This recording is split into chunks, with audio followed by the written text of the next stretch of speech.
Jalan yang lurus. Ini bukan cuma sekedar pepatah loh. Ini adalah sebuah kearifan kuno dari tanah Malesung di Sulawesi Utara yang bakal kita telusuri bareng-bareng sekarang.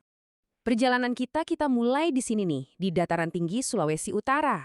Sebuah landscape yang magis, tempat di mana sebuah jalan spiritual lahir yang menghubungkan manusia dengan para leluhur, dan juga tanah kelahiran mereka. Ini benar-benar sebuah kisah yang akarnya itu dalam banget, dari pegunungan dan cerita-cerita purba. Nah, biar kita bisa paham keyakinan mereka, kita harus kenal dulu sama tempatnya. Wilayah ini dulunya itu dikenal sebagai Malesung. Tahu artinya? Seperti lesung. Kenapa?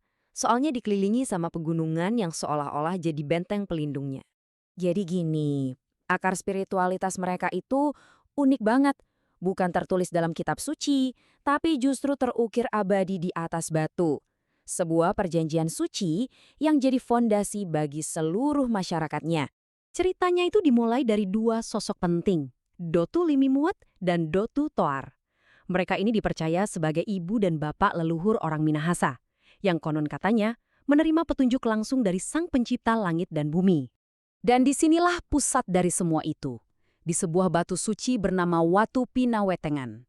Namanya sendiri punya arti batu pembagian dan sumpah. Disinilah tempat para pemimpin dari 9 suku pendiri bersatu dan menempa prinsip-prinsip hidup bersama. Perjanjian mereka itu tertuang dalam amanat ini. Intinya adalah sebuah panggilan untuk persatuan, bahkan saat mereka harus berpencar dan untuk selalu ingat sama hubungan dengan yang ilahi. Keren ya? Nah, dari janji kuno inilah lahir 3 pilar utama. Pertama, Maesa-esaan atau semangat persatuan. Kedua, Masawang-sawangan, kewajiban untuk saling tolong-menolong. Dan yang ketiga, Maleos-leosan, yaitu saling menghormati. 3 hal inilah yang menopang seluruh struktur sosial dan spiritual mereka. Oke, fondasi persatuannya udah kuat banget nih. Terus, gimana ajaran ini memandu kehidupan sehari-hari? Yuk kita dalemin filosofi di balik jalan kebaikan ini. Ajaran ini dikenal sebagai Lalang Rondor Malesung. Ini bukan sekedar nama ya, tapi lebih ke sebuah komitmen untuk menapaki jalan kebaikan dan kebenaran. Sebuah jalan lurus yang diwariskan turun-temurun. Simbolismenya juga dalam banget loh. Coba kita lihat logo ini. Dua sosok itu melambangkan persatuan, sementara 9 burung hantu itu adalah simbol dari 9 suku asli yang dibimbing oleh kearifan spiritual para leluhur. Mereka punya banyak sebutan buat Tuhan. Tapi, dan ini penting ya, ini bukan berarti Tuhannya banyak. Justru sebaliknya, setiap nama ini menggambarkan sifat dan kuasa yang berbeda dari satu Sang Pencipta yang tunggal. Dan inilah bisa dibilang puncak filosofi mereka, sebuah kalimat yang ngerangkum semuanya. Sito Timo Tumo Tu, artinya manusia hidup untuk menghidupkan manusia lain.